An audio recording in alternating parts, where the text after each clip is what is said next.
So, you know, like, hobbits, yeah? Yeah, I've heard of them. You know how they're, like, quite short, and, you know, they've got little fuzzy toes. That's two of the famous things I know about And them. they got quite leathery feet. Yeah. You know how I've also got quite leathery feet? Sure. And, you know, if I haven't epilated them, I've still got quite fuzzy toes. Right. Despite having lasered them a couple of times. Mm. Do you think I'd get on alright in the Shire? I think you'd get on great in the Yeah. Shire. Yeah. You think it'll be fine? You think I could make that my natural habitat?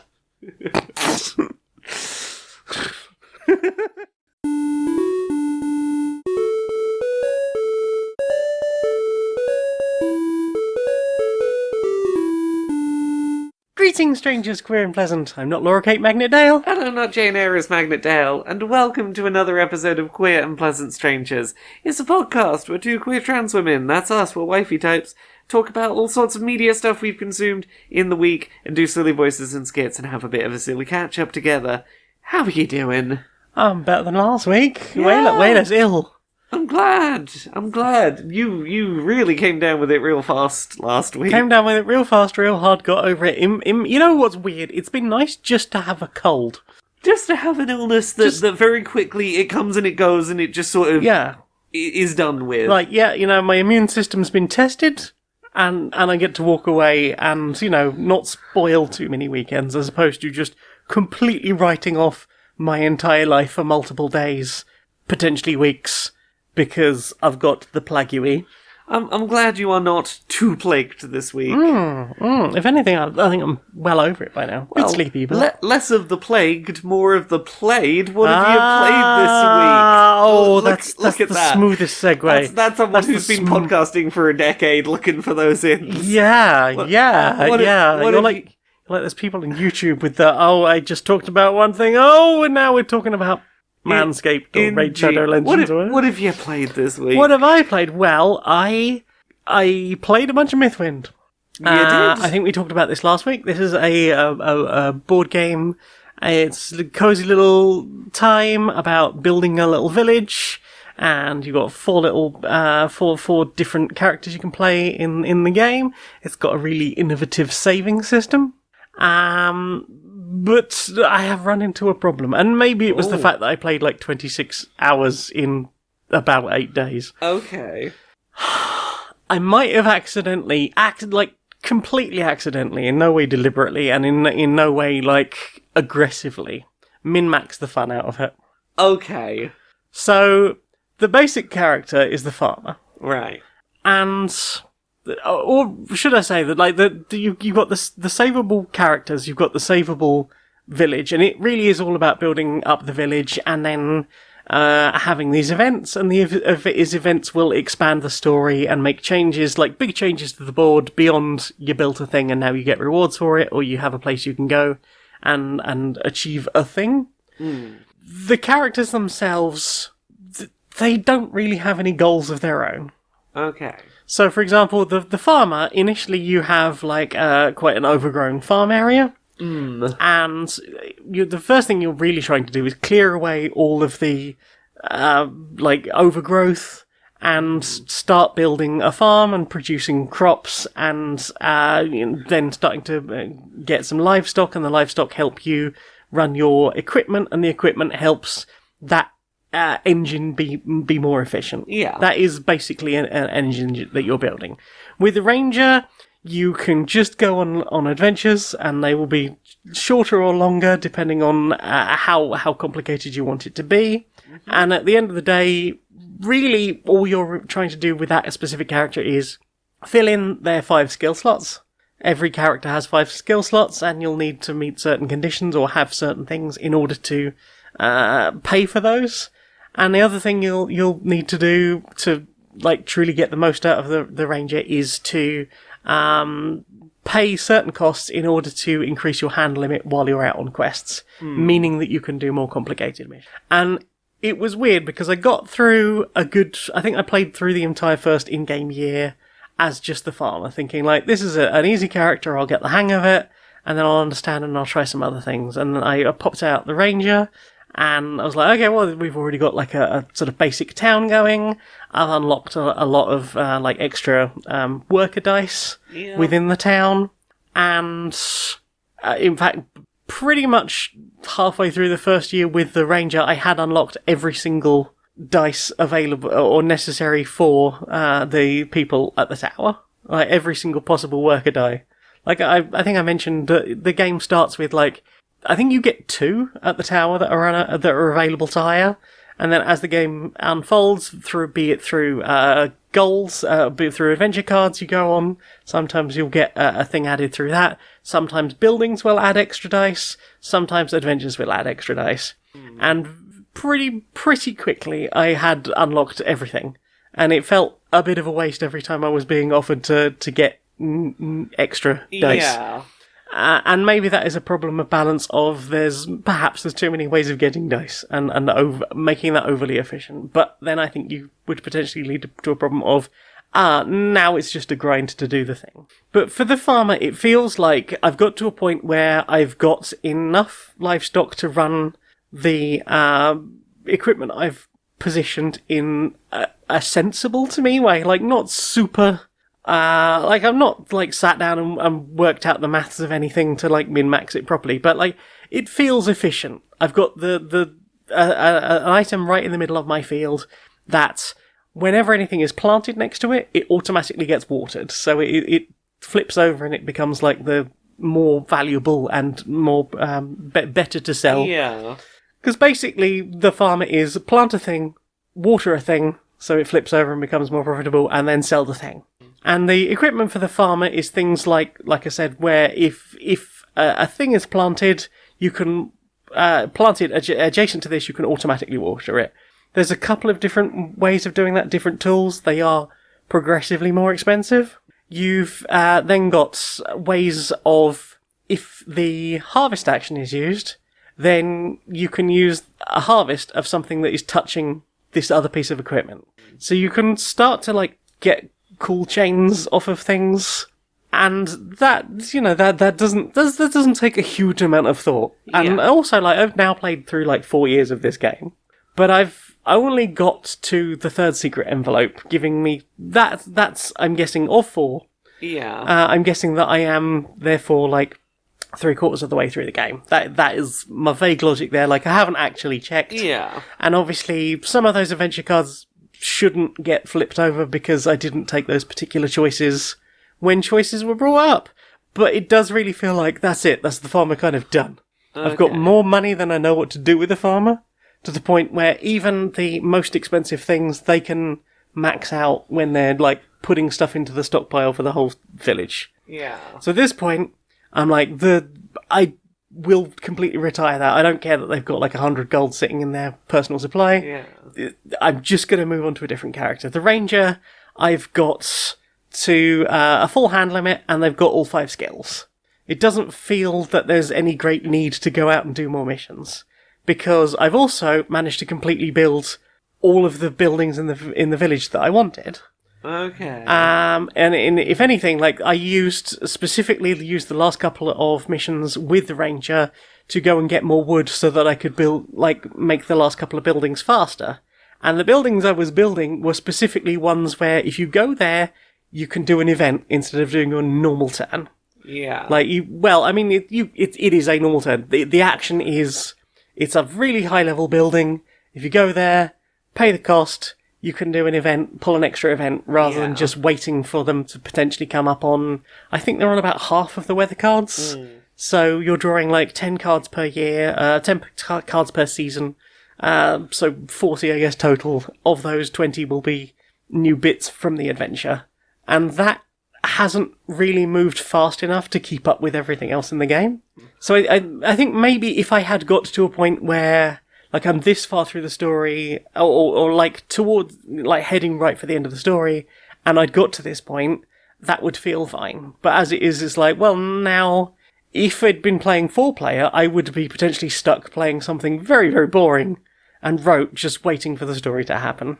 Like, the end of the last season, I was just about trying to keep enough money to meet the goal for the year, or goal for the season, and also just sending both of my characters constantly on missions, potentially doing 3 missions per day, or 3 adventure events per day, meaning that I was able to go, okay, right, I'm getting more of the story is unlocked, more of the story is unlocked, and that feels like kind of a waste. I definitely want to try the other characters. I am fascinated by those, but I can see how playing this 4-player would be potentially a very bad idea, because I think unless you were rotating those characters between you, I think it could get very boring very quickly to just go, I'm playing this whole thing, or even to pick it up after someone else and go, this character's already kind of solved. So the only thing that makes sense for me to do is to just keep doing the same thing. Like, I feel like maybe it needs to just go more resets. There is more to struggle against for the farmer. Yeah. Because it has a little bit of the overgrowth grows back, but in a slightly different way, in a slightly more convenient way. But it's not enough of a struggle to not potentially within like 2 or 3 turns be back up to full power. Yeah. Like, at one point I completely stripped out all of the fields for the farmer and started again because I'd positioned some things a little bit weird, and it didn't really harm me at all, despite the fact that when selling equipment you only get half the value of it back. And even though I've got an upgrade that lets me buy equipment for half price, it's not really worth it. But yeah, anyway, that is the problem I've run into. I still want to play the other 2 characters. I am still curious to see where the story goes, because the story's fascinating. It's a beautiful world, it's really well designed, and maybe if I hadn't played the crap out of it, to just go, I want to see what happens, I would have better things to say for it. But and I still want to play to the end, but I'm gonna probably take a bit of a rest now. Because I got to that point, I was like, oh no, I played the fun out of it. How could this happen? I waited so long for this damn thing to arrive. Yes. What about you? What have you played? This shouldn't take too long to talk about. I played Silent Hill: The Short Message. Oh! Is it a good Silent Hill game? Is it one of the many great Silent Hill games? About that. So, this is a free, short Silent Hill game, maybe 3-ish hours long, that got released after a State of Play PlayStation presentation. Alright, so it's like a vibe for all the upcoming Silent Hill projects they want to get us really in the mood for that and show us that they really understand the series. It's not putting a great first foot forward.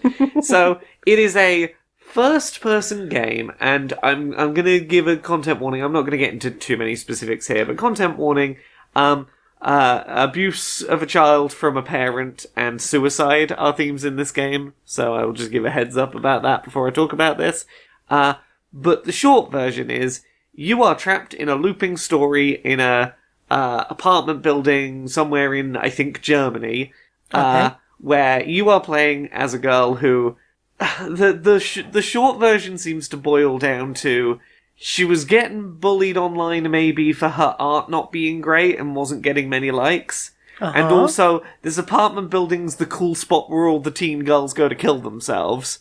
And yeah, and she was very jealous of a friend who had lots of social media fame and was obsessed with imagery about suicide and killed herself, and all her likes went up on social media. And it is a game that, like, 4 or 5 times during the course of this 3-hour game, it brings up a full-page screen to go, hey, call the suicide hotline if you need. This game isn't glorifying suicide.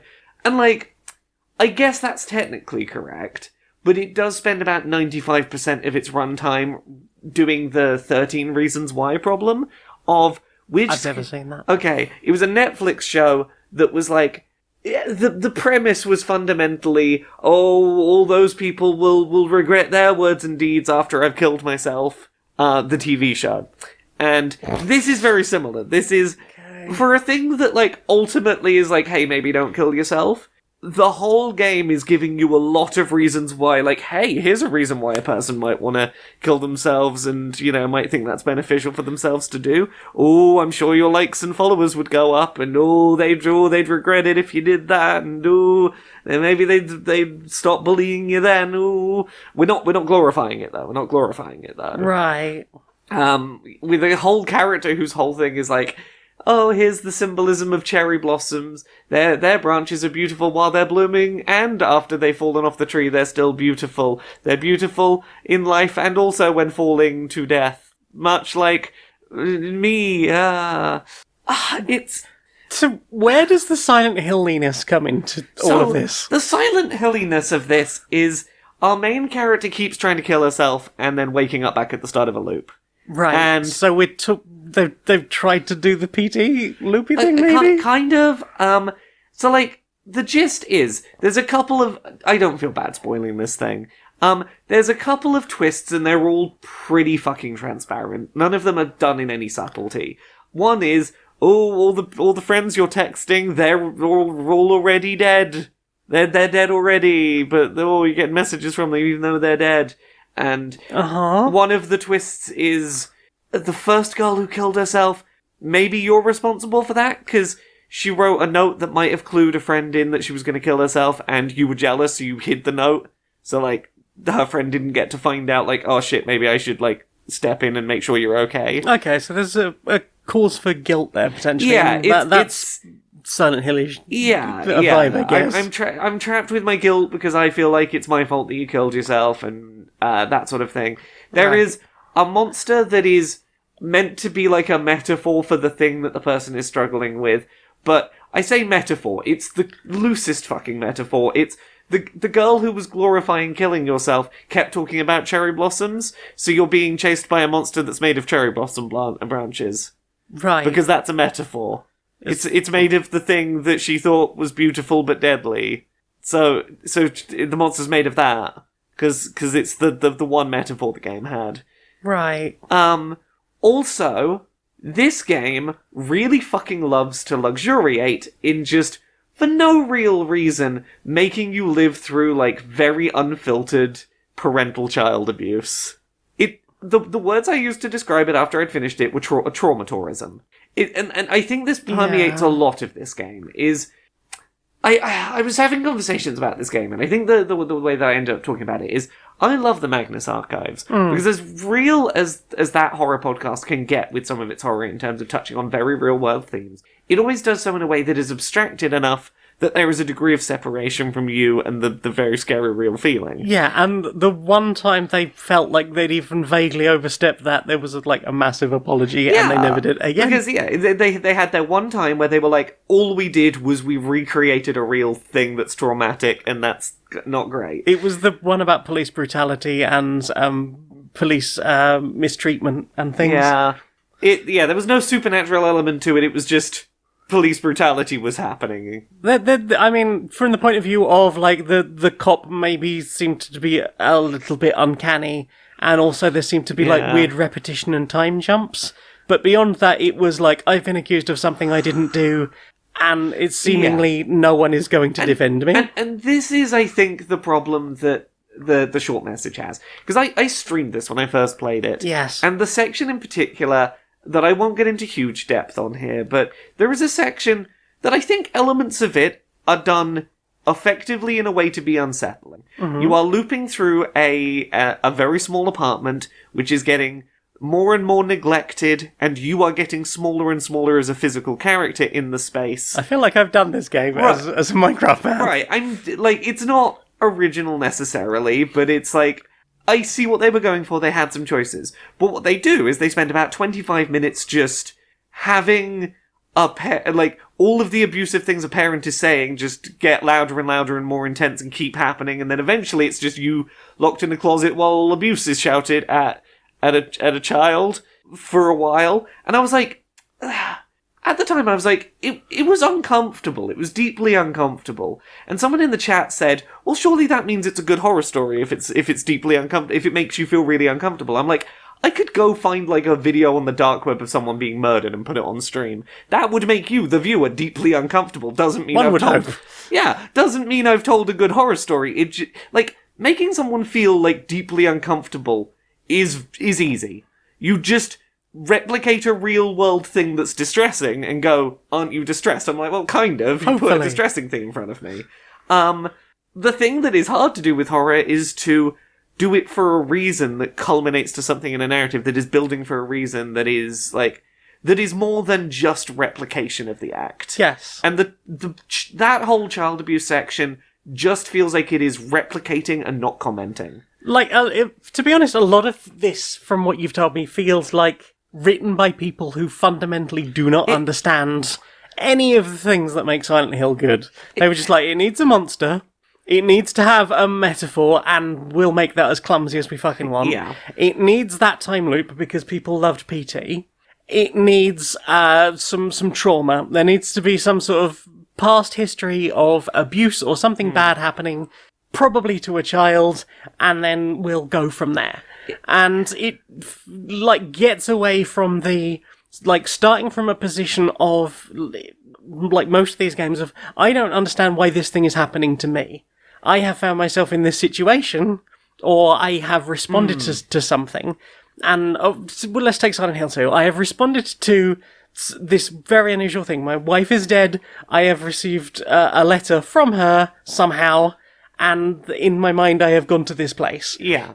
And then throughout the course of the game, meeting people, having experiences, uncovering all sorts of stuff, and ultimately finding that it maybe, depending on your actions throughout the game, James murdered his wife, and maybe he was terrible in other ways around the situation of her being ill.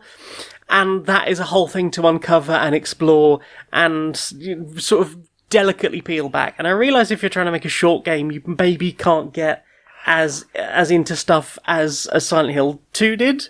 But then, like this, it feels just like going, what's the thing that is like reported as a list of trauma issues? Oh yeah, childhood trauma. Cool. Yeah, I'd be traumatized listening to that kind of thing because my parents fought all the time. Yeah. And here's the thing, I think. There are plot threads you could have cut out of this to give you more time to spend on the core narrative. Yeah. Because I think the core narrative, like, you could have taken the parental child abuse narrative out entirely, and it doesn't fundamentally change anything. By far, what is clearly the main plot is this sort of cycle of suicide glorification and the people left behind and the lessons they, you know, if you're a teenager and you see suicide, you might take the wrong lessons from it. Yeah. And perhaps there is, like, I think somebody saying, like, hey, what is a thing that is an issue of the day? Well, like, they talk all the time about the fact that children these days are on social media and all their things are seen through social media, and so much is about getting likes and getting those reactions online. Yes. There is an interesting story to be told there. Sorry, yes, I was trying to get to that and you keep jumping at me slightly. But yes, my point I was making before is you could take the parental abuse narrative out, you'd have more room. You get away from the problem of you're trying to tell a short story and you don't have enough time to linger with things. Because, like, this game has a huge problem, particularly in its first loop, of just exposition dumping at you rather than letting you, like, slowly world build in that way that Silent Hill is usually good at. But yeah, to that point you're making, 100%. I think that none of the themes explored in this are inherently bad themes to explore. I think there is a version of this game that could exist that could be a good story told. The problem is, it needed to be, like, this is a work of art that needed to be created with a chisel, and it was created with a sledgehammer. Like, the end resulting problem is that none of the things that are dealt with feel like they're being dealt with respectfully. They all feel like they're just sort of set dressing for, wouldn't that be traumatic anyway, let's move on. Yeah, like someone looked up a list of common traumas. Yeah, but also, like, the other problems this has is things like, because they want to have the twist that maybe your character is feeling guilty because she thinks she's responsible for someone's suicide, all of the insults being thrown at her through, like, the first 2/3 of the game are incredibly fucking vague and generic and, like, completely fucking toothless insults that would not in any way, like, they don't feel real as someone who has been bullied. Yeah. Because they're not honing in on an insecurity and, like, bullying over a specific thing. Yeah. They're not in the kind of specific thing that would make someone want to kill themselves. It's all just, like, ugly, loser, dweeb, like, really fucking toothless generic shit. Like late 90s teen American American teen movie. The kind of thing you'd see in, like, a Saved by the Bell episode about bullying, not a Silent Hill game where someone's being bullied. Okay, Dorkmaster, Meister. Yeah, but the reason they're doing that is because they can't spoil the twist that, like, maybe she's imagining people saying horrible things to her because she's maybe responsible for someone killing themselves. They can't give that away, so they have to, like, completely sanitize any of the things she's being bullied for. And it wouldn't be that hard. No, but there's so many weird little things like this about the game where they're trying so hard to be clever that they are just generic as hell for a long time, and there's no real sense of tension or threat to anything happening. It feels like they ran Silent Hill through a thesaurus and hoped for the best with everything that came out, and then just filled in other bits in the, like, the clumsiest, quickest, shortest... Like, do you know what the development time was on this? Well, we know that concept art for this game leaked, I believe, about 2 years ago, so it's at so some had point time earlier to than that. But write, rewrite, make improvements. It's fun fact.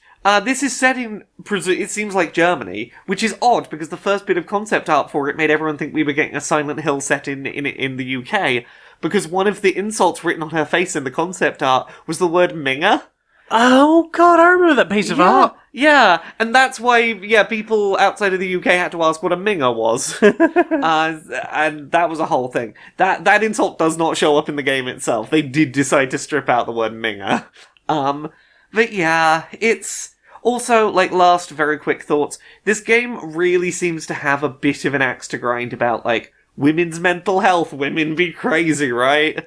Women with their uncontrollable emotions. Yikes! Like, it very specifically... How involved were Bloober Team in this? Because I know they're doing... They were, but it feels very Bloober Team. It doesn't go... It's not as bad as Bloober Team, but the flavour of the badness is very Bloober Team. Were they just close enough, because they'd been consulting on Silent Hill too, that Konami were like, yeah, some of the Bloober Team stuff. Look, I'm not even exaggerating when I say the ending of this game, and I don't care about spoiling it, but the way this game ends is just, okay, I'm ready to do it, I'm ready to kill myself. Or I could go shopping, that's a shopping trip, there we go. And I'm like, in the right hands, a really insignificant thing is the reason I needed to not kill myself today. Could be a very real thing that could be explored. I know there's times in my life I've been like, I'll wait until that album's coming out. I'm not going to do it yet. I got that to look forward to. The second part of that film's coming out soon. I couldn't possibly do it before then. Right. But I am doing it right after I get out of the cinema. But the way they fucking did it came across just like, women be shopping though. A shopping trip. That fixed all my mental health problems. Girls trip. It just feels weirdly dismissive of women, this whole All we needed narrative. was get in, loser, we're going shopping. Get in, loser, we're going shopping is the thing that saves the day. And it wasn't even a tie into the Mean Girls musical. Again, could have been a good story, but all of the interesting ideas it has, it just doesn't know what to do with them. Yeah. I would be fascinated to learn more about the creation of this, because it feels so fucking low effort for something that they clearly spent 2 years on. Although you said the environments were quite interesting. I mean, there were sometimes occasionally interesting visual environments. Oh, I didn't even talk about the worst bit of the game mechanically. Uh-oh. Toward the end of the game, there's a fucking Slender the 8 pages. Oh, yeah. Go find the 8 photographs by running around these, like, narrow... I get it, they're narrow, they're meant to be claustrophobic, they're meant to look samey, so you get lost in them because that's scary. But when you're trying to find 8 photographs, well, the whole time this monster is, like, breathing down your fucking neck. If you stop moving for even a second, it's gonna get you and instant kill you. So you can't slow down enough to, like, take in the environment and work out, like, where am I going? Where have I been? Where have I not been yet? And, like, take that all in. Just fucking keep running. You mean it did the baby chasing you from Resident Evil 8 down narrow corridors with a horrific thing chasing you that all looks a little bit samey because you haven't had enough time to get accustomed to it, and then managed to just make it boring. It dialed that up to, like, 11. Yeah. This really feels like something that was made by just going, we're going to have one of them and one of like, they ordered everything off the menu, they put too much on their pizza, and then did not fundamentally understand the concept of pizza. Yeah. Anyway, what have you played this week? Sorry, I'm going to need a moment to recover from hearing about this again. So I played the latest freebie on Epic, and if you listening to this in the early release, you might still be able to get a copy. It's a game called Doors Paradox. Ooh. It's a series of basically puzzle boxes, and you solve the puzzles, find other things, unlock a door, go through the door, follow the cat, and go to next puzzle. It is pretty simple. It scratches that itch of like the first Room game. Like, I wanted a game that was like puzzle boxy and solve the thing, and even better, it was free. So yay! Yeah, had a really good time with it. I think I played through the whole thing in like 2 sittings. I got all but 2 of the notes, but I did manage to get all the things that let me play all the bonus levels. So yeah, I had a good time with it. It was really interesting puzzles.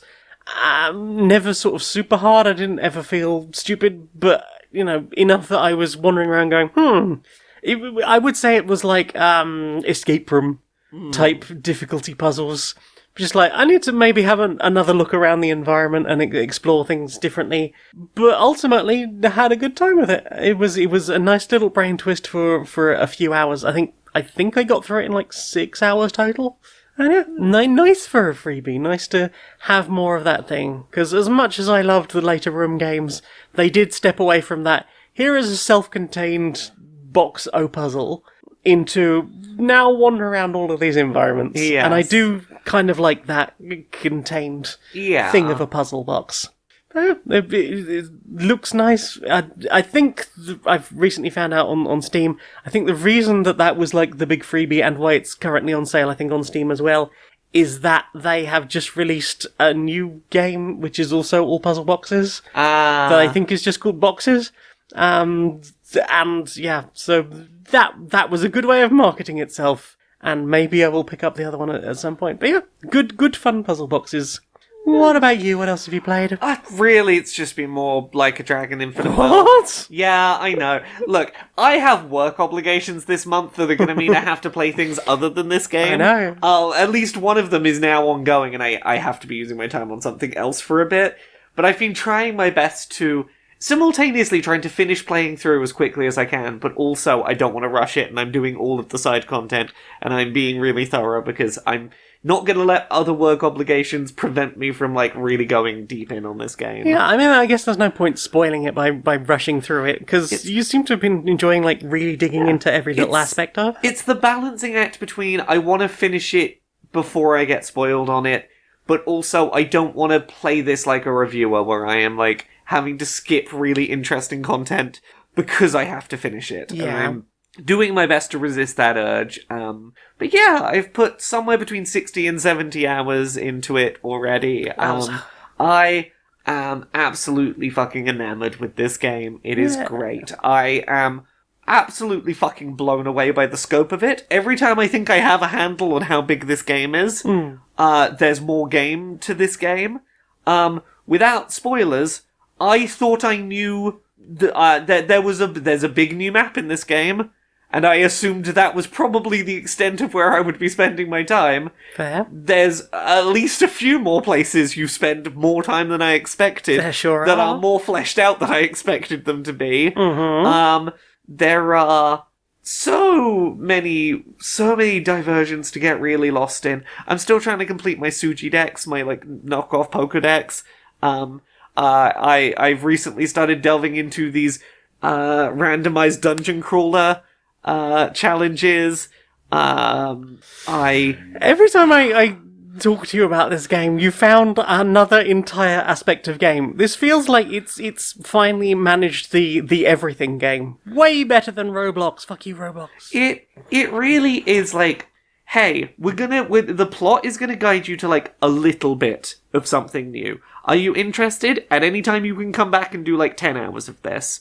It's entirely up to you. You can leave it if you're not interested, but there's like 10 hours of thing here. Off we go. And they're all differently engaging things to want to do. I'm getting toward, I think, like the end of Act 2, start of Act 3 of the main plot. Mm-hmm. The big inciting incidents are starting to fall into place. Mm-hmm. I can say this much without being too spoilery. Right from the start of the game, one of the main plot threads is find Ichiban's mother. and he's met his mother now, and events sure started occurring Boy, after they that. sure did. Events sure did That occur. sure was a couple of hours you had on Sunday night. Yeah, that sure did lead to a domino of things happening. But yeah, gosh, all of the core narrative drama is so well done. Even when I have, like, been able to predict certain character turns and certain, like, oh, I reckon that this character is responsible for this and here's why. Even when I was proven right, the quality of, like, the performances of those reveals was enough where I was like, I'm all in. I don't care that I saw it coming. Even then, there was more to it than initially. There's more to it than I had initially seen. There was... I could totally see how the people in the room hadn't seen certain things coming. I'm really enjoying what has become an entire separate branch of this game, which is Kiryu's gonna deal with his feelings for a while. Yes. There is a huge amount of this game which is just, let's just go take not a stroll, let's go take a very lengthy hike down memory lane. Yes, to all of the previous games and the spin-offs. Yeah, do you want to go revisit every single thing that Kiryu's ever done and like work through all of his feelings as a stoic man who often didn't talk about his feelings about things and now he's got to feel his feelings about his life? Pretty much also in secret, because a lot of people shouldn't even know he's existed. Yeah. All of that content has been really nice. It's been very nice to see Kiryu as a character drop some of the stoic facade and admit that he has worries and fears and feelings that are important for him to find healthy ways to process. God, this game's just spiraling all over the place in between silly little side content and nonsense minigames and genuinely gripping drama, and I don't want to stop playing it, and I keep not wanting to stop playing it. It's very rare that I want to be playing a game off-stream and also streaming that game at the same time and doing 2 separate playthroughs of the game concurrently. Well, it gives you a chance to see things without being spoiled by chat, I guess. It's giving me a great opportunity to see things through the lens of what I know from later, and see the setup of things, and it's been really interesting to, like, see how certain things were foreshadowed. Yes. But gosh. And also, in a couple of places, just seeing stuff you'd missed the first time. Indeed. My goodness, I fucking love Like a Dragon Infinite Wealth. It is so good. I will be shocked if this is not my game of the year. Ooh. It is...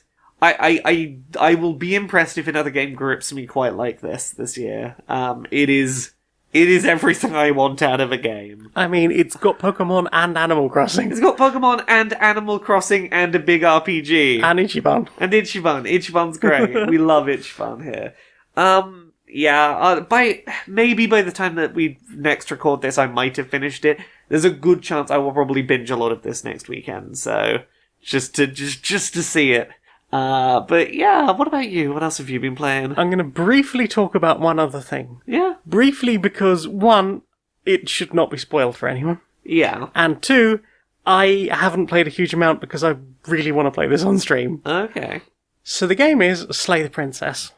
Oh, this. Have you played any of this? I have played a bit of this. I will say nothing. So, I've maybe played about an hour of this. And, obviously the reason I picked it up is we're both huge Magnus Archives fan. Yeah. The main narrator of the game is Jonathan Sims, who was the writer and main narrator for that show.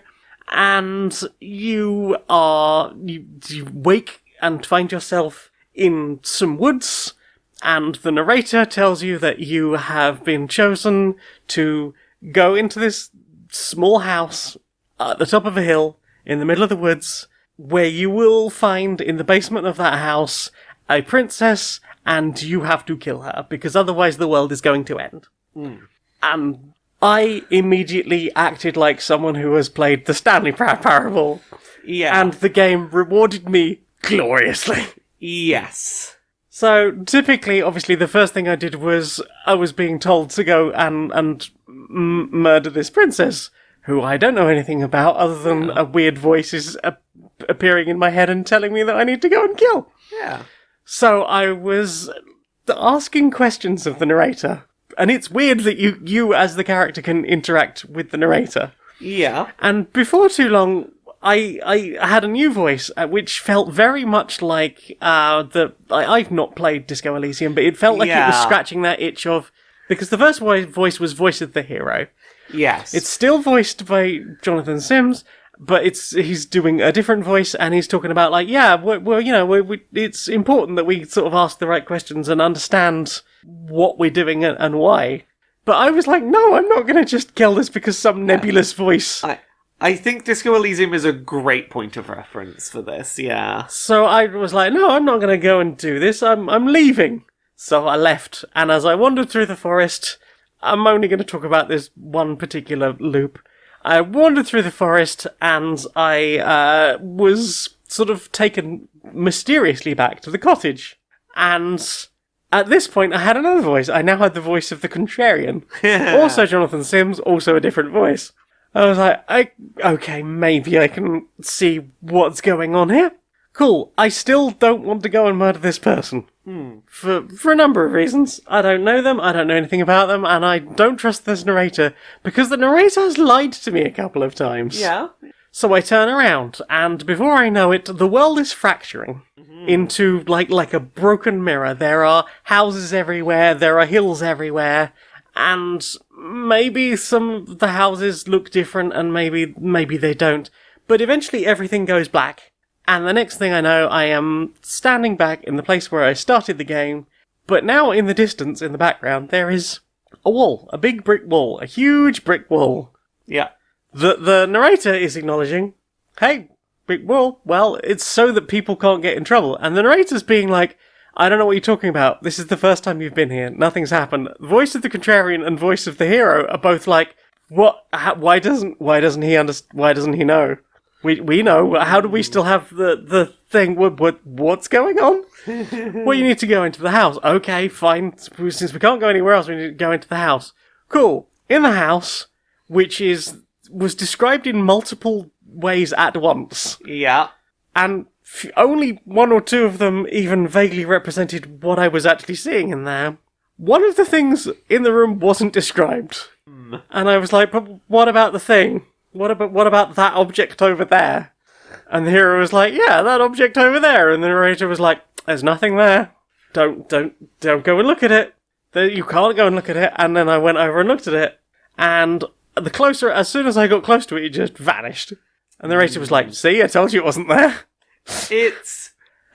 And I went down the stairs, but the stairs had all fractured, and then maybe I had my entire psyche ripped apart and found myself in a room with a princess chained to a wall. We had a conversation that I will obviously not spoil, and I found myself in a different place, which I will not spoil. I had the most fascinating and meta conversation, and then the game went, okay, and shut down.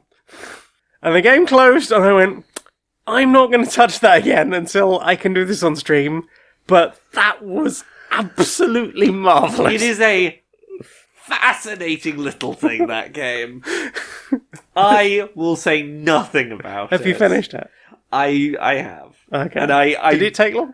I'm not having to remember how long it took. I'm bad at An amount of time. An amount of time. Mm-hmm. It is a heck of a thing. It is. Yeah. I don't know what could be more fantastic than what I've already seen, but I am fascinated to go and see it, and I'm usually very anti this kind of game, but I appreciate the fact that it's all voiced and has a decent number of accessibility options, including a text-to-speech for your own personal voice if you want your options read to you from the selection menu, which is nice. You've got some UI options. There is some weirdness with trying to run it in full screen, but apart from that, I've had no bad times with it. The hand-drawn art style is fascinating, and I have so many questions about what all of this is, was, could be, will be, and what any of that means. What about you? Have you played anything else? I'm double checking, but I don't think so, or at least nothing else I can talk about this week, because work stuff, but that's the main things. I played that Silent Hill, it wasn't great, I went straight back to playing Infinite Wealth, What about you? You play anything Just a little else? sorbet of infinite wealth. Yeah. What about you? You played anything else? No, that's about it for me. Well then, time for this. Meow. Do you have a human? Yeah. Do you find that sometimes you want something from your human, but your human does not immediately understand what you want? Because humans are not very smart. Meow. Well, that's okay. I have developed a one-step, foolproof plan to make sure the humans do exactly what you want every time. Introducing a loud, prolonged, modulating yowl that goes on and on and on and on and on until the humans work it out. Like that, but louder and more aggressive, and exactly, really, you really have to get into it, exactly right. And now you get to Dreamy. Morning dreamies are not guaranteed, maybe your dreamies may go up as well as down. Have you got ADHD? Yeah. Are you somehow struggling to get your medication? Yeah. Don't worry, we've got a bag of mushrooms. What? A bag of mushrooms. Would you like a bag of mushrooms? I don't see how It's that revolutionary. We've made it into a powder and you can turn it into a drink. Imagine drinking mushrooms. I bet you've never done that before. helps. What? A little bit of lemon juice, a little bit of honey. Bet you've never done that before. That's- A bag of mushrooms is great for your ADHD. It's not my meds. Well, no, you don't have to worry about that anymore because we've got all of these people who we definitely didn't pay who have been willing to say for money that they have been sleeping better, having more attention, and they don't need their drugs anymore. They don't need their drugs anymore. They don't need their drugs anymore because they have our mushroom powder bags with new age medicine type names like Sleepy Powder or Awakey Powder or Focus Powder. It's all mushrooms in a bag, crunched up mushrooms in a bag, and it's not even the fun kinds of mushrooms. Mushroom powder, try our mushroom powder today. Brand, mushroom powder. So, what have you put in your eyes? I put a few things in my eyes this Ooh, week. let's Where see. to start? I can get this one out of the way nice and quickly. I watched a recorded version of the stage musical Kinky Boots. Oh. I watched a recorded version of the Kinky Boots musical.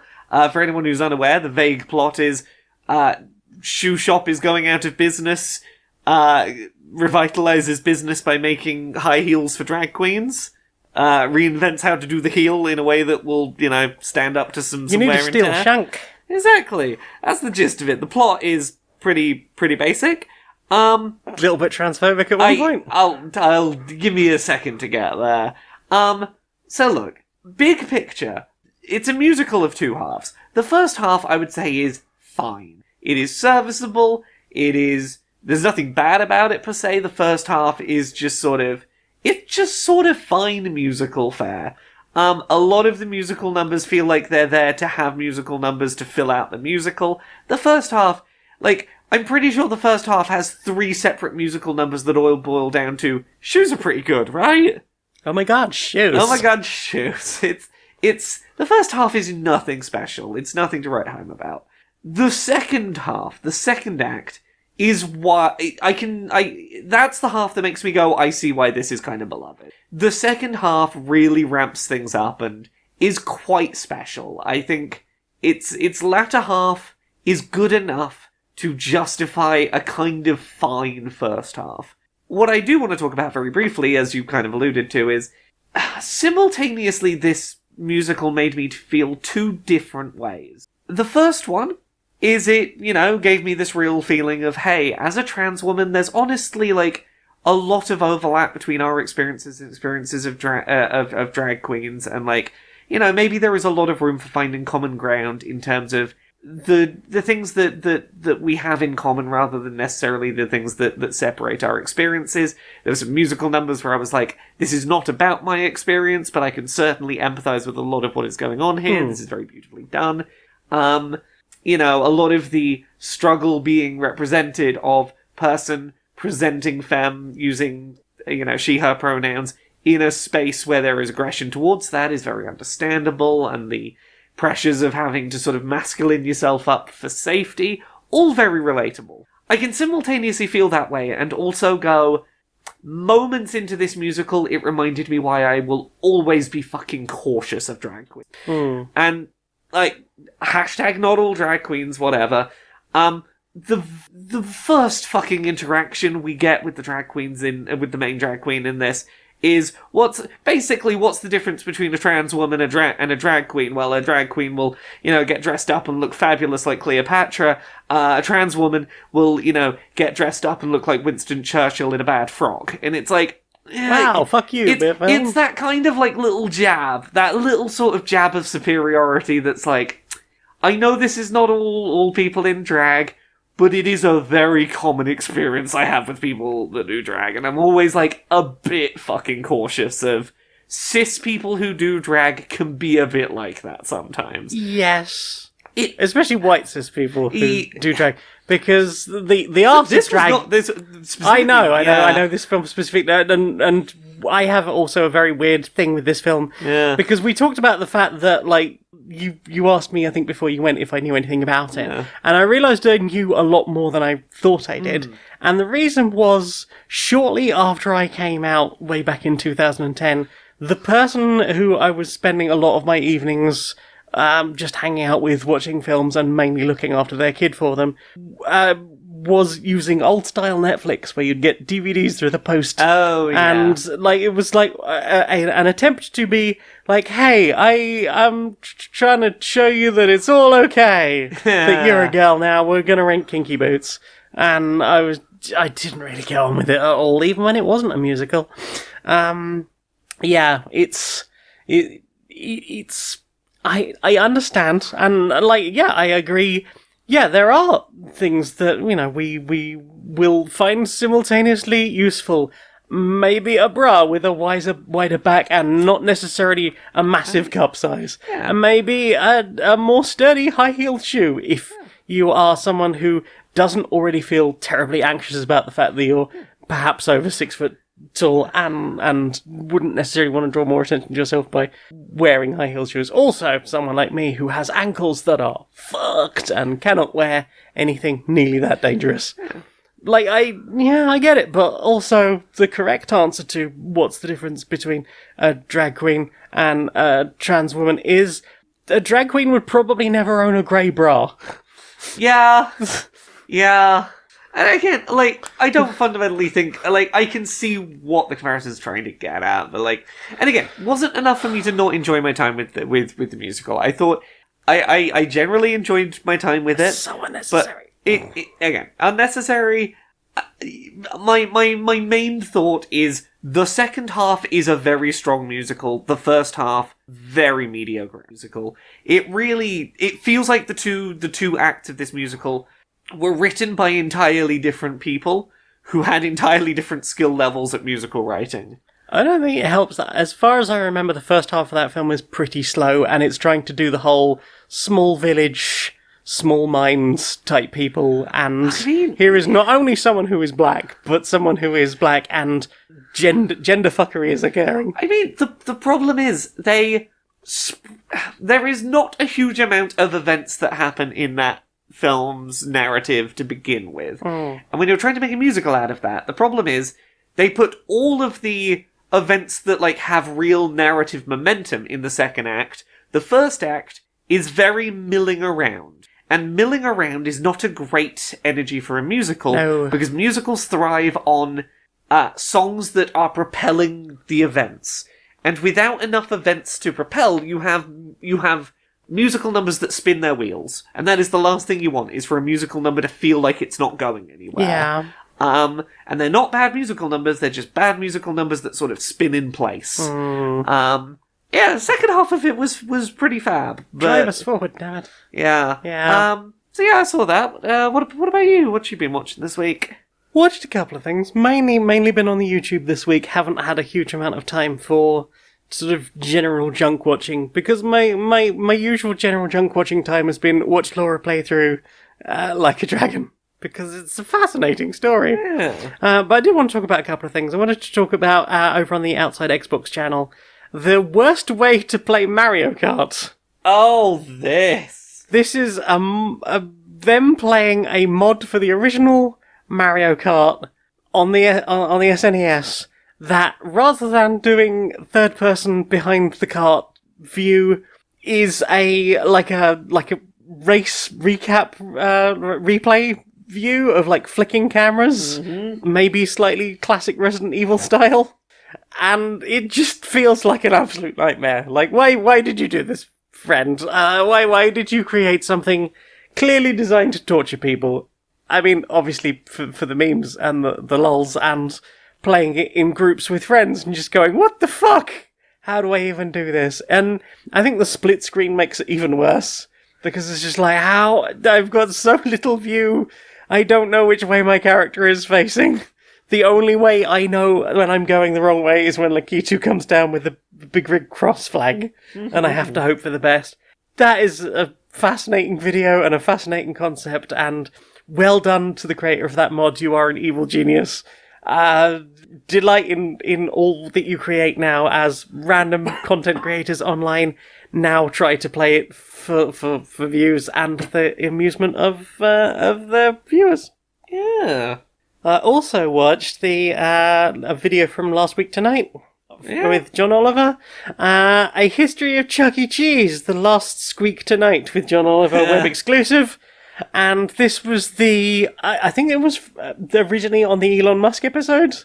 He did a whole episode about Elon Musk. Was like, yeah, but for oh no, it was home ownership, wasn't it? It was the HOA episode. It was something very America specific, and they were like, look, this is not going to apply to you. Here's an episode about Chuck E. Cheese to learn about. It was the HOA episode, because it was like, nobody under 35 is ever going to own a home of their own. So here's the thing you might be interested in. It was the history of Chuck E. Cheese, and boy, that whole thing was fascinating.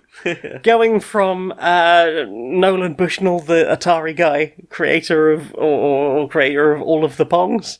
So many Pongs, like 8 different versions of Pong. To let's get some animatronics, and basically a comedy roast from a rat that they'd originally ordered a coyote. It turned out to be a rat, but they didn't want to call it a rat, so it's Charles Entertainment Cheese. And then them getting bought out by an entirely different company who did like full body animatronics rather than just like creatures lashed to the walls. And then talking about like the way that they repurposed like a lot of the old animatronics and like refit them for the new style, and the horror of looking at a skinned animatronic rat and other characters. It was a fascinating, like, 25 minute documentary about Chuck E. Cheese, which is just this weird nebulous thing that just sort of here, but we've never had anything quite that bizarre in the UK. I mean, we've had some weird shit, but we didn't have money for animatronics, as far as I'm aware. And yeah, like we had a Happy Eater where you might slip over on the grease, and the logo was a puking Pac-Man, but like we've never had anything quite like that, and it is a bizarre experience. And hearing Nolan Bushnell talk about the concept behind it, and like, oh yes, from the very dawn of time, there has always been entertainment with meals, such as the Romans enjoying their wine as a gladiatorial combat. Like, you are so up yourself. But it was the 80s, and there was an awful lot of cocaine flying around. What about you? Have you watched anything else? I watched a couple of other things. I saw a film at the cinema. A film? I saw Argylle. Ah, yes. Argylle. A film which, fun fact, apparently the plot, the twists of that film all got spoiled in a press release on a movie website, like 4 years ago. All of the twists got revealed in one, like, blog post about the film, like, 4 years before it came out. Which is weirdly fascinating to learn in hindsight. But yeah, the general... It feels like they had time to correct that. No, they were like, no, this is the story, we're just gonna fucking do it. But the gist is, there is this woman, she's writing a series of, sort of spy, thriller fiction stories, and she ends up getting embroiled in some real-world spy shit going on, because they're like, hey, your books that you're writing, your fiction books, are very, very, very, very, very similar to real-world spy shit going on right now in the real world, and either you know some shit you shouldn't know, and we need to know how you know it, or somehow you just have a real good brain for thinking about this in the way of these real things work out. We need to know what the fuck's going on with you.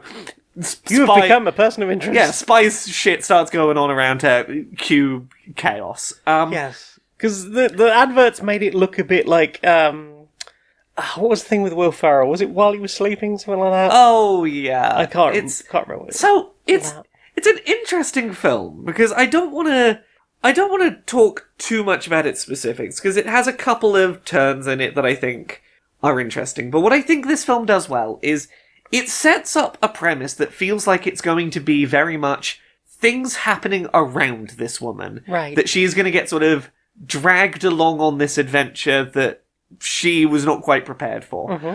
I think they do a good job of giving her a lot more agency in that narrative premise than I expected, where she is a lot more a part of the goings-on of what ends up unfolding with the spy ship. I think they do some really, really interesting stuff with casting of characters. One thing I think is okay and not too much of a spoiler to talk about is she has a vision in her head of the lead character from her books. The vision in her head is Henry Cavill. Right. And she ends up meeting basically the real-life version of, the stories she's been writing. And initially it's this disheveled man who looks kind of like a homeless man with, very scraggly hair and facial hair that's not very trimmed. Very much a, hey, I'm a spy. I need people not to pay attention to me. Yeah. I'm someone they don't want to look at. But there's, to not talk too much about it, there's an early fight scene where there are very smart use of camera cuts to cut between the actual spy that's doing the fighting and what she's saying, the imagined version of Henry Cavill in the fight scene, right, back and forth, and her sort of struggling with the reality versus the idealized dream in one fight sequence. And that's fucking glorious. I think this film lands its twists very well. I think it is very funny. I think it's very sweet. I think it goes very fast for a film that's 2.5, coming up on 3 hours. Wowza. It doesn't feel that long. And it does a really good job of feeling like it has multiple acts it goes through. I was not ready for where it would build to, but it had several, I should have seen them coming. They should have been obvious, but when they happened, I went, oh my god, it was very good at delivering those moments that whether you see them coming or not still feel really cool when they pay off. Because this is by one of the same writers. I can't remember how many were involved as Kingsman, right? Yes, and if you stick around for the post-credits, that will be incredibly fucking obvious, but, yes, it's very clear this is made by, at least one of the people behind Kingsman, and a lot Does it manage the fun of Kingsman? Yes, it manages the fun of Kingsman, but I think this sets up I can't say too much without getting into what I really love about it, but I think it does a great job of being a few separate stories that all become one bigger story in a very clever way, while just being a fun sort of spy action film that is clearly made. It's clearly designed to be for women without feeling pandering in how it's done. It doesn't feel It feels like a film that I very much enjoyed the ways that it catered to, female viewers, without feeling like that was its entire identity. I very much enjoyed it. I finished watching it and went, I could really go for rewatching that. I could go right back in and rewatch it. But I think the most important question that everyone will be curious about is the cat okay? Do you want to know? Wow, is that a big twist? I mean, No, don't hurt the kitty. I It's in a little backpack. It's by the window. There are moments where the cat's fate is up in the air, and I wouldn't want to say whether the cat's okay. No, no. He's fine. Okay, you're gonna be okay. Okay, you're gonna be okay. I'm glad the Don't cat's worry, okay. the cat's gonna be okay. Even if It's he's CG, clearly. okay. It is CG, but it is an endearing cat. It looked fun in the trailers. It's kind of stupid. I'm not going to say that this is the height of very intelligent cinema, but I had a hell of a lot of fun with it. I mean, I think that's certainly in the last year or so, that is something I have really needed from cinema. Yeah. I don't necessarily want the greatest film. But what I want is something that's at least fun Yeah. and not like up itself or needing like tons of homework or a good memory for other content. Yeah, this Just something that's fun and silly and maybe nice to look at. if you want a film that's fun and silly and colourful, and will have a couple of times you go in, oh shit, oh, that's gonna do a thing. Like, just silly little twists that you get to go, that's a thing you did. Yeah, I mean, if it can be a good movie as well, I mean, then Yeah. I guess we'll be watching the first Knives Out. But that at least also had a good amount of fun and silly. Yeah, I think you'd enjoy this. I think we should go I'm and up see for that. it. Yeah.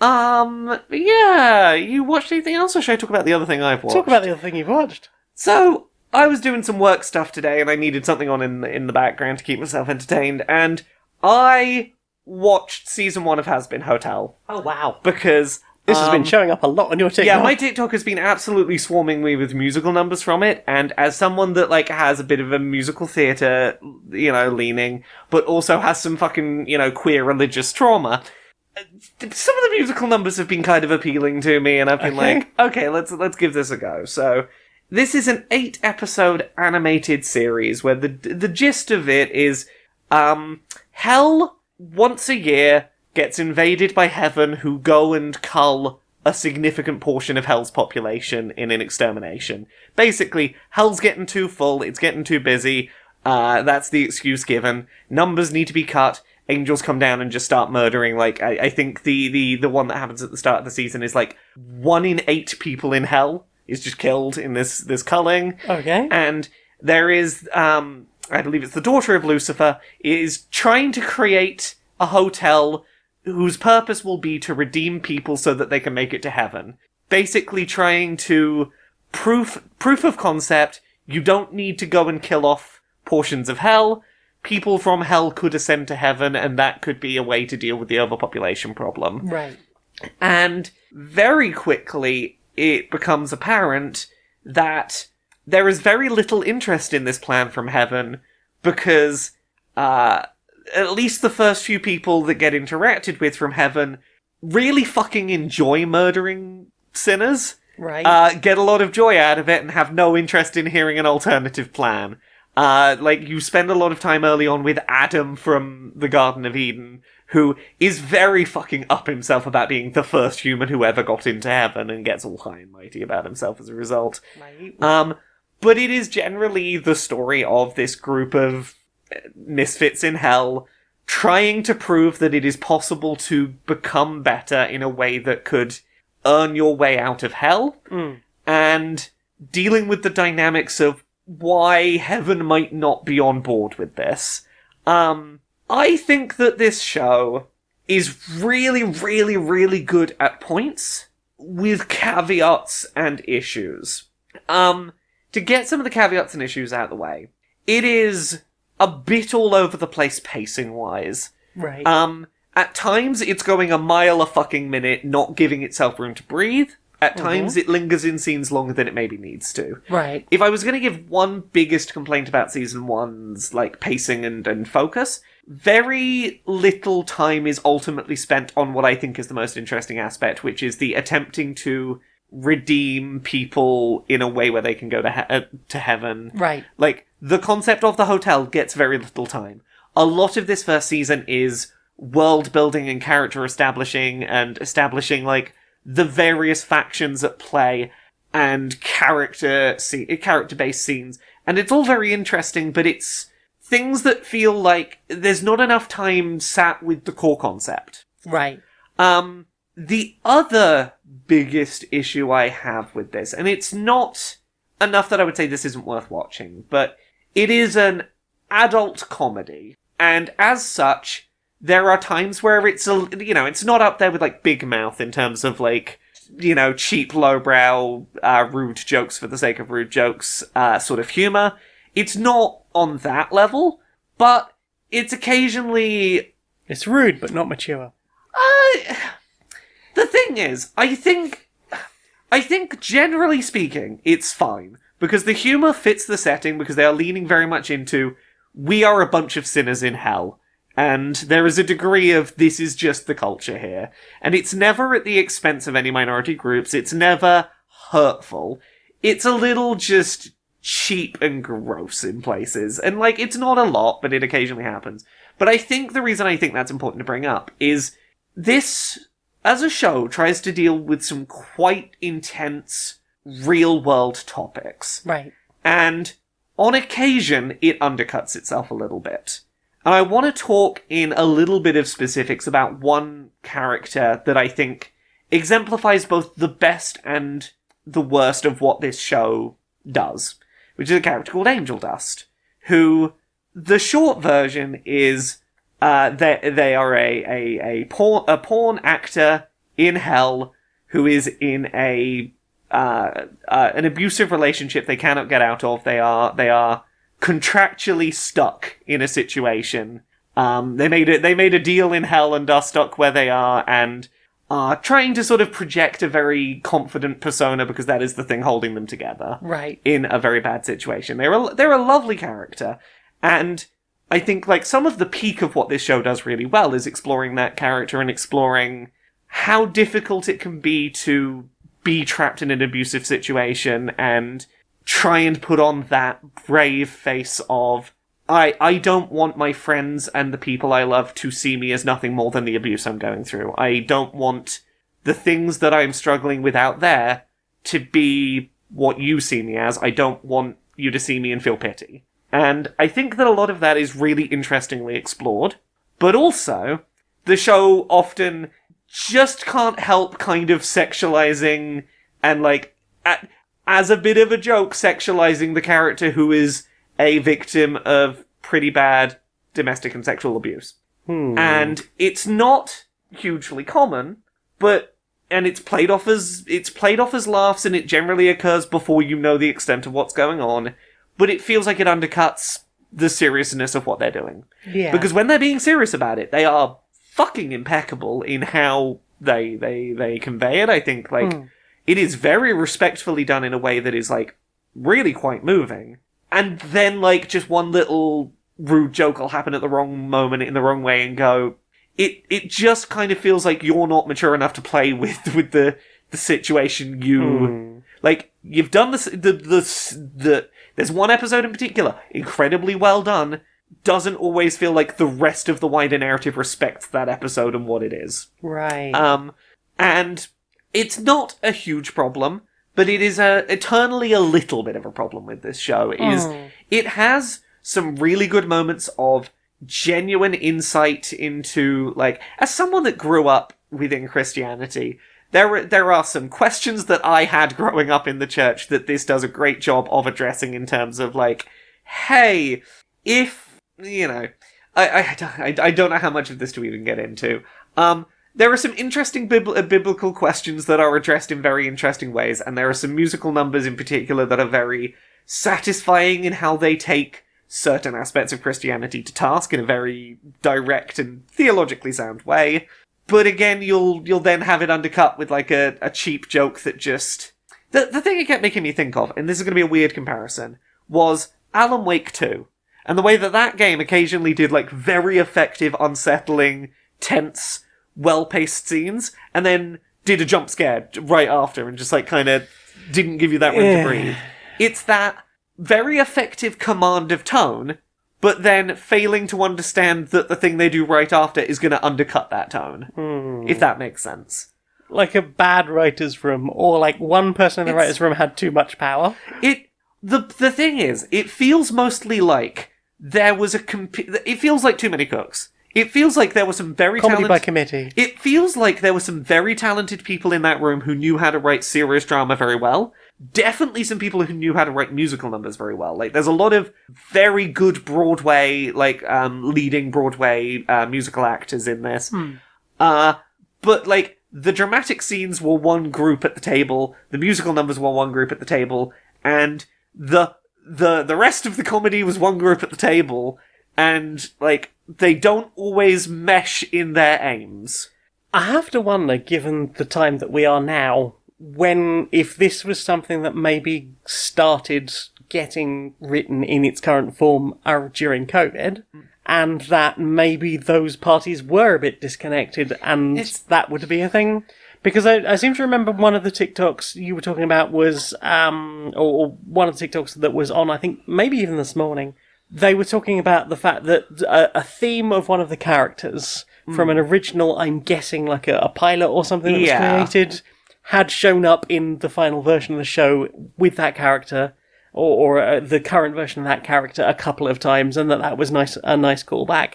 And I'm wondering if some of the issues isn't just the case of maybe the group were a little bit disconnected because of things. It feels like the show wanted to be a few things at once, and those things don't always gel. I don't think it's a bad show by any means. I think there are some very good scenes, some very good episodes. I think there are some very good moments. I think it is inconsistent. And the moments where it lets itself down are mainly where it undercuts the things it does best. It is not consistent in its strongest moments. And like that alongside a pacing that doesn't always know what it's doing, it is a show that at times I was absolutely enjoying, and at other times was just sort of trying to keep up with. Right. I kind of hope it gets a second season. I'd be very interested. Hopefully it will settle down for that. It feels a little bit like Lower Decks. First season of Lower Decks, It's got a little first season Lower Decks where I'm like, I really hope you get that second season and you take on board properly what people liked and what you need to work on. Because I think a second season of this could be very interesting with feedback taken on board. I'll probably talk in the listened a little bit about some of the musical numbers, but yeah, there are moments I thought where I was like, this show is very special, and moments where I'm like, you're sure doing a lot of things at once here. How many episodes is it? 8 episodes. They're like 20 to 30 minutes. It's not hugely long. I think it is worth a watch with those caveats in mind. But yeah, what about you? You watched anything else? We finished watching Echo. Did we? Did we not have Apparently an episode that was left? Apparently that was it. Oh! 5 episode, weird number, but that's apparently It ended very suddenly, didn't it? It did end so very suddenly. It really felt like, the powers have been unlocked that will be the focus of the final episode, and then... It had real, like, middle of something energy, which is obviously a big problem with the MCU anyway. But it felt like we've taken this character that we'd previously seen in Hawkeye, the series, and we're going to do a little side story. We're gonna talk about like Kingpin stuff. We're gonna do some like small town stuff. We're gonna have some like really interesting ideas, but it all ultimately, because of where it finishes, just feels like setup for something else. I think it would have felt like a more complete story had there not been powers. Maybe. I think if this had just been a street level story of like this character and her interactions with the people that she's interacting with, I think that would have felt more complete. I think it's because it ends on and powers are unlocked and now it's over. Feels really weird. Yeah. Yeah. There's a lot I wanted to like about it. Oh yeah. It gave us a lot of room for interesting discussion.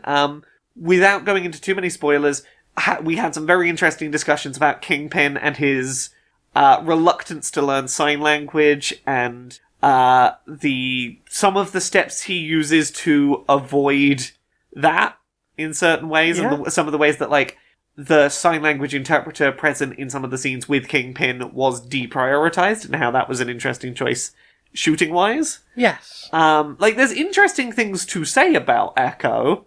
Yeah. While you kind of walked away going, did much really happen? Yeah, and also, does the powers thing, is it going to do that typical superhero thing of, don't worry, we've completely removed the disability because powers now?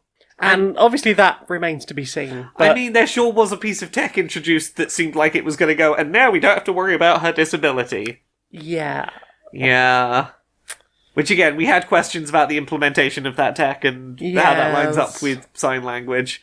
And, like, I can't remember the mouth shapes. The expressions. there's a particular word I'm looking for, but I cannot find it right now. But yes, like the specific thing of like, yes, the expressions thing. Obviously, I don't know much about ASL. I've done a bit of BSL, and obviously some facial stuff does come into when you're talking about like scale of things, emotions of things. To go, we have this sort of automatic translatey thing. How does that work when the person being translated is not facing? Still not and it's facing only the translating the hands and not, like, an associated facial expression. Yeah. Yeah.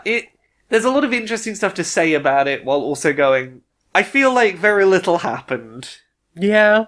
Only had 5 episodes, so I guess there wasn't a lot of room for a lot to happen. but there wasn't... the pacing of it felt like it was taking its time to build up to a finale where lots of things would happen. Is like an Echo movie on the slate? Not that I'm aware of, but... I don't know. It feels like a really odd choice because of all the times Marvel has been accused of, like, you need to understand all of the previous films for this one to make sense. Like, I saw someone talking about all the things you technically needed to have seen in order for the Marvels to make sense. And I was like, when you put it like that, yeah, I guess so. I've just had a lot of free time over the last however many years all of these things have kind of been happening. And, you know, and an interest specifically in a couple of them, the characters from comic books. Whereas with this, I went, I don't really know Echo. I definitely don't know Hawkeye. I know very little about Kingpin apart from appearing in Spider-Verse and, like, I think the Spider-Man cartoon or one of the Marvel cartoons from my youth. But, like, this, more than anything I've watched of theirs in a while, just felt like homework for whatever movie or other thing that Echo is then supposed to show up in. Which is a shame, because they had some interesting ideas, they had some interesting characters, they seemed to be trying something unusual that I was curious about. Yeah. Okay, cool, sure. Yeah. Fine. Have you watched anything else? Yeah, that's it for me, really. Well then. Time for this. Hey Laura, Yes? we've got a new sponsor. Who's our new sponsor? Well, do you like mildly suggestive anime images? I mean, maybe? I'm not opposed to them, I guess. Would you like to see, but also have worked to have seen, some cute anime protagonists I mean, I feel with like unlikely hair colours? I feel like I could just go and Google images and see it without having to do work. But wouldn't you feel better if you'd just done a little bit of work? I don't know. Would I? Who's the sponsor? What is This week's sponsor is Porn Pong 8. It's the newest way to unlock mildly suggestive images of anime girls by winning at the oldest possible video game, +1. Ah, so I play Pong and then unveil a square of anime girl, I don't know, with like a skirt lifted slightly up so you can see the knee. Ooh, Oh, saucy. oh, I won that game of Pong and now I get to see anime girl doing a little bit of a wink. A wink. Yeah, Oh. a sort of suggestive wink A at the suggestive camera. wink. Yeah. Oh, you know what that wink's suggesting? Dirty stuff. Oh. It's dirty I was stuff. going to say autistic. No, actually, no, I don't understand what that means. It's a sexy wink. I- It's in a porn game. I get that something's being suggested, I just don't It's fine. necessarily understand. It's a porn game. It's it's a porn suggesting wink. Wink. Do a sex. There might be less pants in my next picture Oh. if you play a good enough Pong If you- 8, Porn Pong If 8. you play a good enough Pong, I might take off my tights. Ooh. Ooh. You might get to see my feet. It's I'll exactly paint the same toes. sprite, but it's got less of that fuzzy overlay over the top that Ooh. makes it look like tights, so I guess that saves on animation budget and such. We sort of just did a naked picture and then put clothing layers on top of it we could delete later. Like a paper doll. Exactly. So that's pornpong8.lol.net. Enter code Q&PS 293 and you can get some hard-to-reach porn. For 69% off. Ooh, nice, Because nice. there's the number in it. Nice.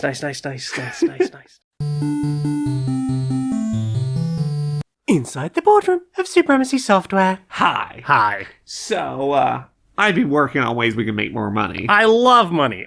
Right. I haven't run this by any of the, like the boffin types, but Right. I can't see a problem with it. So, They'll work it out. We've got all these, exclusive games that only we sell on our machine, Oozing exclusives. Exactly, and we've got those, and that's great, because, people buy the box and get the exclusives, but Right. that also means there are people we're not selling the games to, Right. because they have other boxes. Right. Why are they not buying our box? Because, Have we not incited enough tribalism? Apparently not. Apparently the tribalism works both ways, and they've also been tribalisming their box. Wow. So, my thorn. Right. And I said, as I said, I've not run this by the boffins, but I don't see where there'd be a problem. We just start selling our games on the other box. Because then that's more copies sold, and then that's more money for us. Right. I see no problem with this, so I might have already hit go on the button that makes that happen. Yeah, good. I mean, the faster you do that, the faster we make more money, right? I haven't checked my emails in the last half hour, but Right. oh my god. We got so much money, right? So much money. Do you want the short term or the long term? Short term. That's all I money care go about. up. Money go up. Excellent. Perfect. Yeah, but console Perfect. money go down. Right. Because the things aren't exclusive anymore, so everyone's right. a bit feeling like they bought the wrong box. But our box... Okay. I think I've got a fix. We can undo this. Those games we just sold on the other box aren't exclusive, but all of their sequels still are. So People will have to come to us. yeah, exactly. Did you enjoy that game that we first sold you? taste is free. Now you've got to come get the box to play the sequel. It saved it. I think we can make it seem like that was the plan all along, right? The first taste is free, and The then... first taste is $69.99 on your box.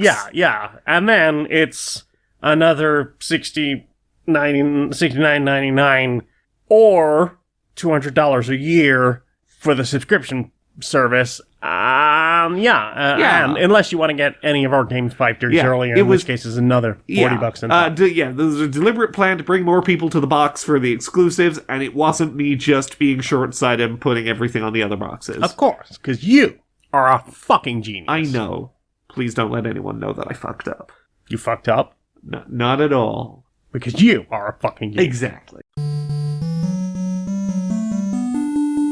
So, what have you put in your ears? I put a couple of new bits of music in my ears. New bits of music it's been in a while your since ears? I've gone and found some new music to listen to. Ooh. Let me have a look. What did I listen to? I listened to a track called "Kill Your Radio" by Heart's Revolution, all one word. Okay. It's a very sort of high energy, fast paced, little bit of rock, little bit of sort of dance music vibes to it. A deliberately frantic track singing about going on a bit of a remove the restraints kind of bender, letting yourself go a little off the rails.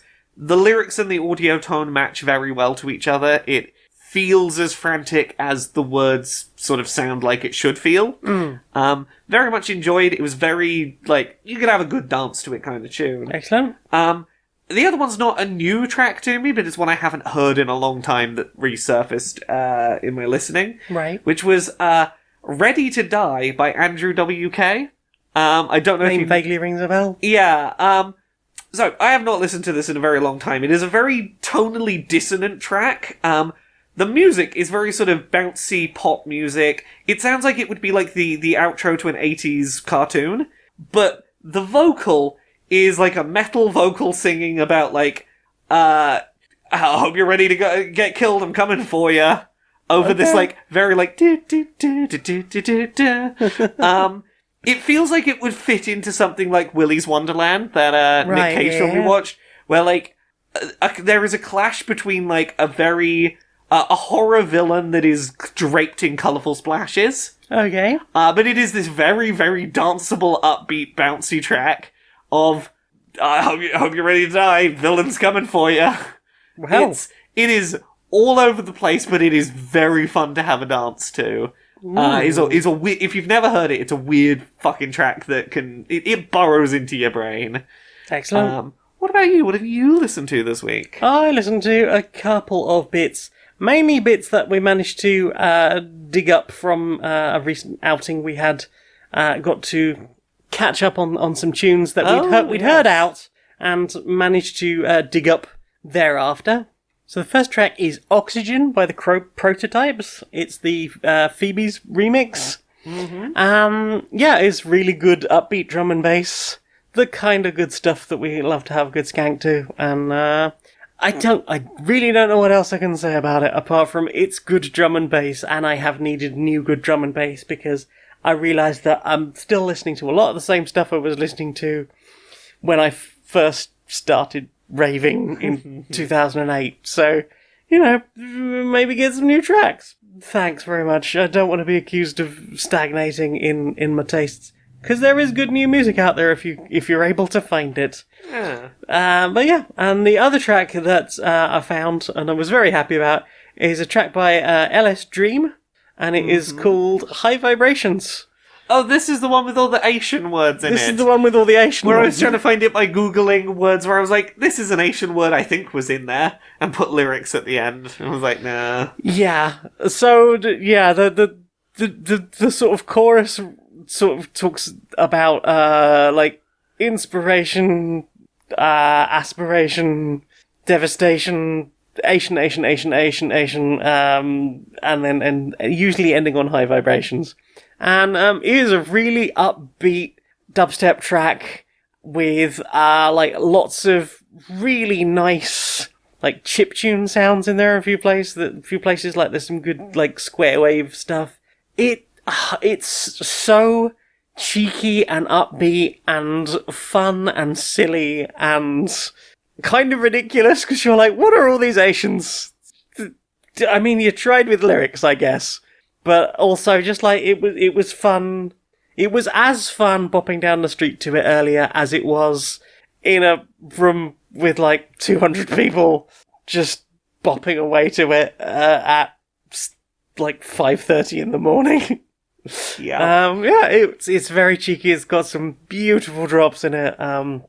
Some glorious face melting bass that's just really worth just cranking up and listening to loud and having a good time if you're into dubstep.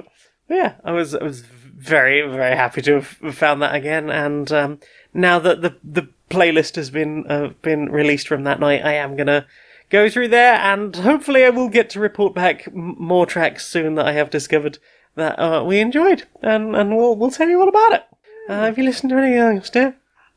Not really, other than having watched Hazbin Hotel, and that had a lot of musical numbers in it. It had 2 per episode. Ooh. Ones that stuck out as have been kind of stuck in my head. The track called Loser Baby, which is just about 2 people consoling themselves, being like, hey, we're trashy losers, but we can be trashy losers together, and we're in this together, kind of sucking. And that was kind of nice. The one that has been really stuck in my head, and it is the focus of the Angel Dust narrative, is a song called Poison, which is catchy as all hell for a song that is as emotionally devastating as it is. It is a very, very, very catchy pop song about putting on that brave face over the terrible things happening. The dissonance is a lot, but it is a fantastically made track. Hell is Forever is very, very catchy. It is sung by the guy who plays Beetlejuice in the Beetlejuice musical. Very, very gleefully singing about how, you sinned and went to hell? Well, that's forever. Get ready to get murdered if we feel like it, because we're angels. We can do whatever the fuck we want. Very gleefully. He feels like he does good gleeful cheeky very, very well. Yeah, it does it very well. Early on, there is a song called Happy Day in Hell, which is... It's the most, skipping through the happy sunshiny fields opening song of a musical it could be. Right. But while travelling through the terrifying sights of hell. It's a very fun track. Excellent. There's a few good tracks in there. It Starts With Sorry was a nice one as well. I'm probably forgetting some, but those were a couple of ones that jumped out to me as that was a damn catchy song, that one. Excellent. It stuck in my head. So yeah, that's what I've listened to this week. Well then, time for this. Hey, so we're announcing our latest crowdfunding project for the latest and greatest in storage solutions. Introducing Cubed. cube.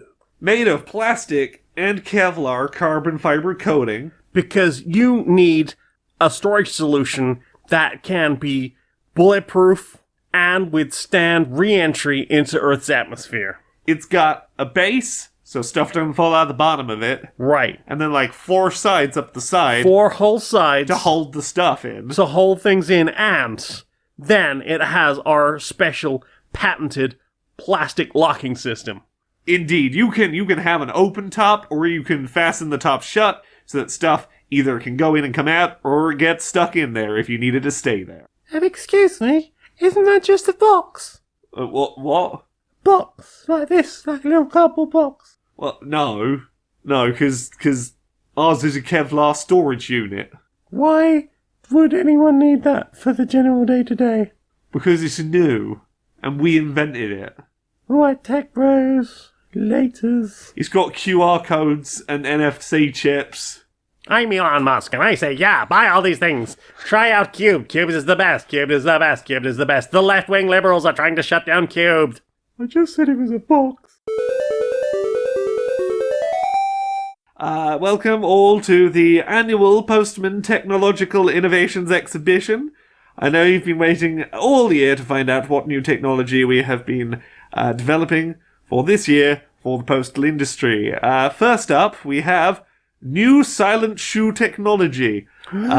You can place these soles on the base of your existing shoes, make it absolutely silent no matter what you're walking on. You're walking down the gravel path, you're walking up the sort of dirt path, you're walking along the regular street. Absolutely not a sound. No one will hear you coming. The dog won't bark. No one will know that you came and tried to deliver a parcel and walked away very quietly. Next up, we have the ultra-fast letter flap deployment gloves.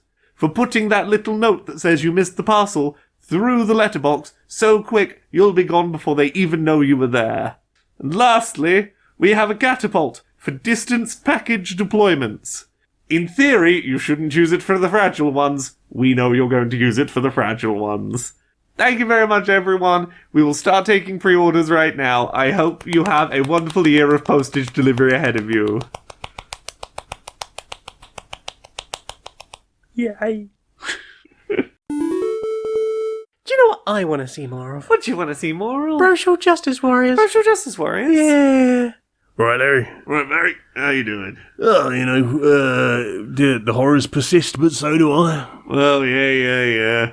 Same here, yeah. You've been doing all right. Oh, I've been doing all right. Just been frustrated by the American political system. Oh, eternally, yeah. Yeah, I don't know if you've been paying much attention to some of the recent going-ons over there, but you know how the right-wing party over there really wants to be tough on immigration and has a lot of, close the border, blah, blah, blah bullshit they want to do. Right. Well, first of all, this is not even the thing I'm frustrated about particularly here, but it should be. Biden and his supposedly left-wing party have introduced an immigration bill that does a lot of the things that the right-wing party in the States have been asking for. Right. It had bipartisan support. There were people on both, political parties that were like, we can sort of get behind this.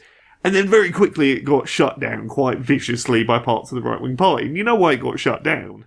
And they've said as much. Right. Is because, this bill would do all the things that we've been asking for, that we want to happen, but Biden would get credit for it.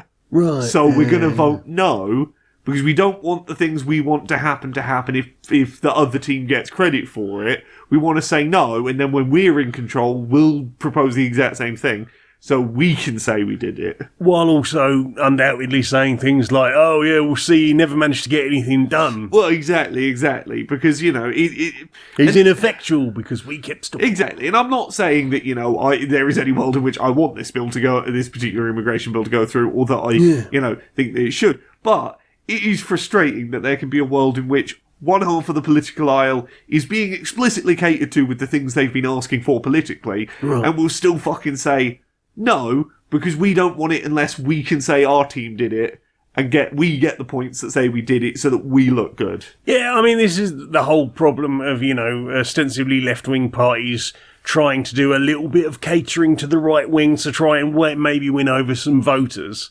when all it really achieves is making the actual left-wing voters go, well, I clearly have no one to vote for because you've become an attempt to be the lesser of two evils. Really, you're not actually at that point.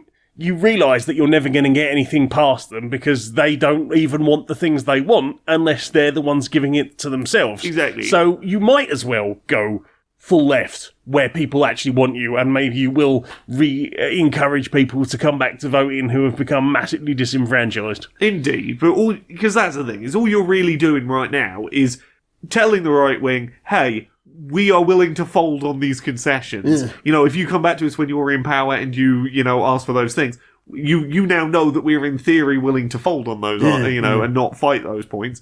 You're just giving them information that they can use, next time around, and not, actually pushing for the things that you supposedly stand for. Yeah. It is a broken fucking system if one party can go, yeah, that is what we want, but not unless we can get credit. Oh, it's fucking annoying. Yeah, it's a far cry from how politics used to be, and obviously there's always been some chicanery and shittery in throughout all time, and across all it's gotten worse. It certainly has got worse and shittier and more more genuinely evil. Yeah. And more concerning that there's none of this. Well, maybe a little bit of give and take. Willing to reach across the aisle, as it were, in various parties. But here, even something genuinely shitty that's being done as an attempt to, appease that particular side of things. It's no, we're just going to say no because fuck you.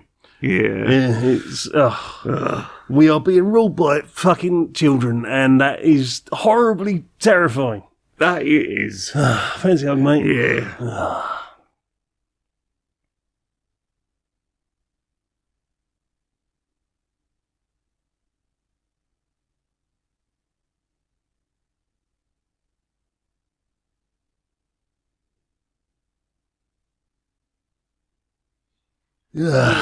Good hug, mate. Good hug. Good hug. Right, I will think I'll go and pop kettle on. Oh, sounds good. Sounds good. Nice.